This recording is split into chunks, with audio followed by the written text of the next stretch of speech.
निफाडच्या महादेववाडीमधील ग्रामस्थांना पुलाअभावी हाल सोसावे लागतात। नदीवर पूल नसल्याने महिला आणि मुलांना बंधाऱ्यावरून जीवघेणा प्रवास करावा लागतोय। शाळेत जाणारे विद्यार्थीही जीव मुठीत घेऊन नदी पार करत असल्याचं चित्र आहे। पाण्याचा प्रवाह अधिक असला तरीही त्या मुलांना शाळा गाठण्यासाठी धोकादायक प्रवास करावा लागतोय। महादेववाडी परिसरातील आदिवासी बांधवांचे मुख्य बाजारपेठेशी, दवाखान्याशी आणि शाळेशी संपर्क नदीवरूनच होतो। पूल नसल्यामुळे रुग्ण वाहतूक प्रसूतीच्या वेळेतील परिस्थिती अतिशय कठीण बनते। आणि या संदर्भात आढावा घेतलेला आहे आमचे प्रतिनिधी सुदर्शन खिल्लारे यांनी। निफाड तालुक्यातील दीक्षी जवळ असलेल्या महादेववाडी या ठिकाणी गावाला आणि रस्त्याला जोडणारा हा पूल आहे। या ठिकाणी आपण पाहू शकतो महिला आणि लहान मुलं आपला जीव धोक्यात घालून या पुलावरून प्रवास करत आहे।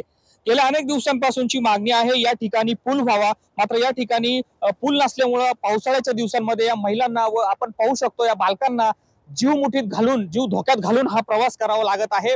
जर पावसाचं पाणी वाढलं तर यांच्या जीवाला धोका होऊ शकतो।